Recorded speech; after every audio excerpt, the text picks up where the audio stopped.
You never forget the moment the mask slips off someone you thought you knew. In my case, it happened in the most humiliating way possible. At work, in front of colleagues, clients, and people who once respected me. My wife, Karen, destroyed our marriage not just with betrayal, but with arrogance. And in the end, it was her own recklessness that exposed her. Karen and I had been married 10 years. I worked as a project manager at a mid-sized firm. She was a secretary for the company's VP, a man named Paul. People joked she was his right hand, but I never suspected how far that title really went. Our marriage wasn't perfect, but I thought it was solid. We had routines: Friday dinners, weekend trips, lazy Sundays. Sure, Karen had become more distant lately, always on her phone, always working late for Paul, but I chalked it up to corporate pressure. I trusted her. Trust was my biggest mistake. The exposure happened on a Monday morning. I came into the office with coffee, same as always. The atmosphere was strange. Hushed voices, people clustered in corners, phones buzzing. Then I heard the laughter. Not the kind of laughter that belongs in a professional setting, but sharp, cruel laughter. "Hey man," one coworker said nervously, trying to avoid eye contact. You should probably check your email." Confused, I opened my inbox. And there they were. Photos. Dozens of them. Karen in our office, in Paul's office, in my office, posing, smiling, bent over desks. Text overlaid on the images. "Boss serve." My blood ran cold. The entire office had received the same anonymous email, photos of my wife and Paul in compromising positions. It wasn't just cheating. It was public humiliation, broadcast company-wide. My wife wasn't just sneaking around. She was flaunting it, and the worst part, Karen was in the room when it all broke. I looked up across the cubicles, and there she was, standing frozen by the copier, her face draining of color as whispers turned into stares. She collapsed into her chair, shaking while people avoided her eyes. Paul stormed out of his office, red-faced, barking at IT to find out who did this, but the damage was done. Everyone knew. I walked straight over to Karen. She opened her mouth, tears welling. "It's not what it looks like," I hissed. "Half the office has seen you on your knees for him, Karen. Don't insult me." She broke down, sobbing, begging me to come home so we could talk. I didn't answer. I just turned and walked out.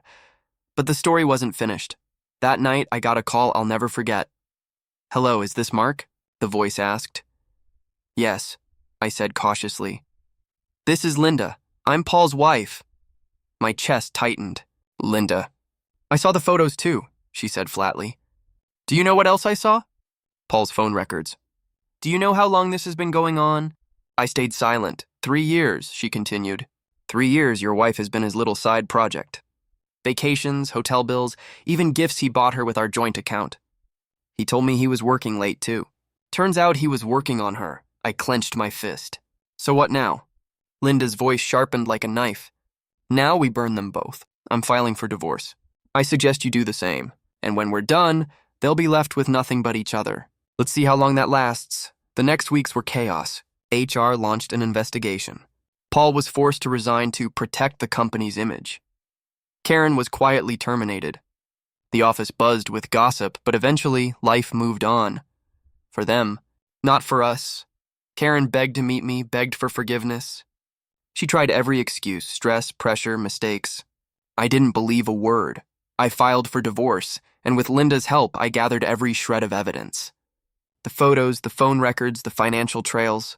We built a case so airtight that neither Paul nor Karen could wriggle free. In court, Linda dropped the final bombshell. Paul hadn't just been sleeping with Karen. He had multiple affairs: women from work, women from bars, even a college intern. Karen wasn't special. She was just one of many. I watched her face crumple as the truth hit. She had thrown away her marriage for a man who didn't even value her. She wasn't his prize. She was just another notch. When the judge ruled in my favor, assets protected, alimony denied due to infidelity, I felt something I hadn't felt in months: relief. Karen tried to contact me after the divorce.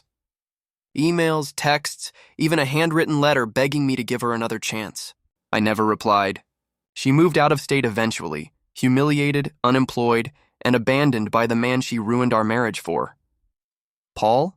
He lost his wife, his job, his reputation. Last I heard, he was working at a much smaller firm, nowhere near the prestige he once had. And me?